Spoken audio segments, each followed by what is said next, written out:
அனைவருக்கும் வணக்கம். தசாபுக்தி அந்தரங்கள் நாம் கேள்விப்பட்டிருக்கிறோம். ஜோதிட துறையில் ஜோதிட ரீதியாக தசாபுக்தி அந்தரங்கள் மிகவும் முக்கிய பங்கு வகிக்கிறது. அந்த தசாபுக்தி நல்ல நிலையில் இருந்தால் அவர்கள் ஏற்றத்தையும் மாற்றத்தையும் கொண்டு வரும். இவை நட்சத்திரங்களின் அடிப்படையில் தான், ஜென்ம நட்சத்திரத்தின் அடிப்படையில் தான் அமைகிறது. நீங்கள் பிறந்தபோது என்ன நட்சத்திரம் இருந்ததோ அதுதான் உங்களுடைய முதல் தசை.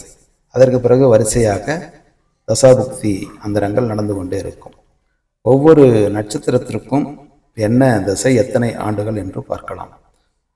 நீங்கள் பிறந்த நட்சத்திரம் அஸ்வினி, மகம், மூலம் இந்த மூன்றில் ஏதாவது ஒன்றாக இருந்தால் நீங்கள் பிறந்தபொழுது கேது தசை தான் நடந்து கொண்டிருந்திருக்கும். அதாவது கேது தசை மொத்தம் 7 ஆண்டுகள். ஆனால் உங்களுக்கு 7 ஆண்டுகள் முழுமையாக இருக்காது. ஏனென்றால் கர்ப்ப செல் நீக்கி இருப்பு எவ்வளவு என்று பார்க்க வேண்டும். அந்த முதல் பாதமா, 2ஆம் பாதமா, 3ஆம் பாதமா, 4ஆம் பாதமா என்று பார்த்து மீதி நட்சத்திர இருப்பு எவ்வளவு இருக்கிறதோ அதற்கு தகுந்தபடி தான் மீதி அந்த 7 ஆண்டுகளில் அவற்றை கழித்துவிட்டு மீதி கேது திசை நடைபெறும்.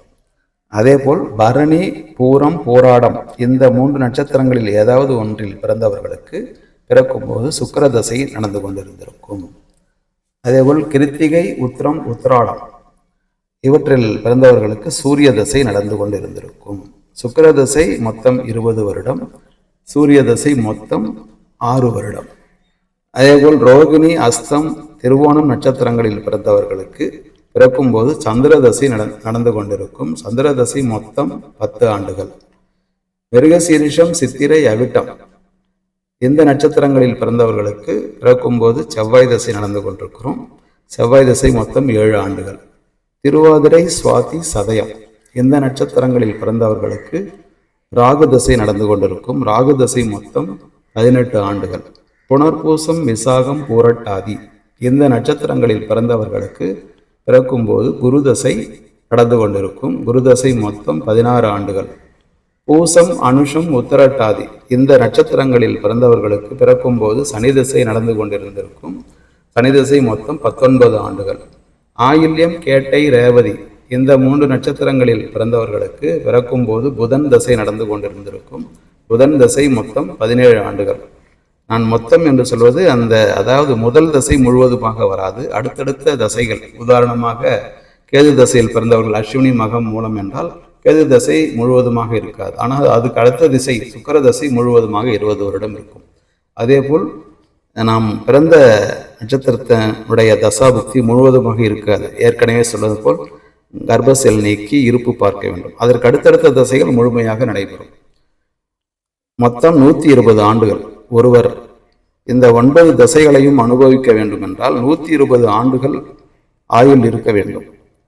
பெரும்பாலானோருக்கு 9 தசைகளையும் பார்க்கும் பாக்கியம் கிடைப்பதில்லை.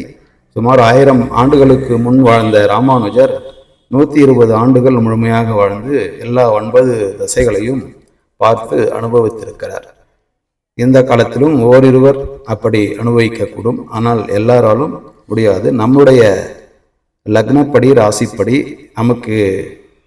நமக்குரிய நல்லது செய்யும், அதாவது அதிர்ஷ்ட கிரகங்கள் உண்டு. அந்த கிரகத்துக்குரிய தசை வரும்பொழுது நாம் ஏற்றத்தையும் மாற்றத்தையும் காணலாம். உதாரணமாக சுக்கிர தசை ரிஷபம், மிதுனம், கன்னி, துலாம், மகரம், கும்பம் லக்னக்காரர்களுக்கும் ராசிக்காரர்களுக்கும் சுக்கிர தசை வந்தால் ஓஹோ என்ற அந்த 20 வருடம் சுக்கிர தசை 20 வருடத்தில் அவருடைய வாழ்க்கையை புரட்டி போட்டு அவர்களை எங்கேயோ உச்சாணி கொம்பில் கொண்டு போய் வைத்துவிடும்.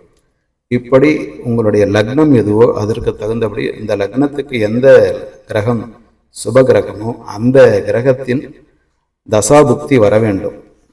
ஏனென்றால் எல்லா தசையும் சுக்கிர தசை எல்லோருக்கும் நல்லாக இருக்காது.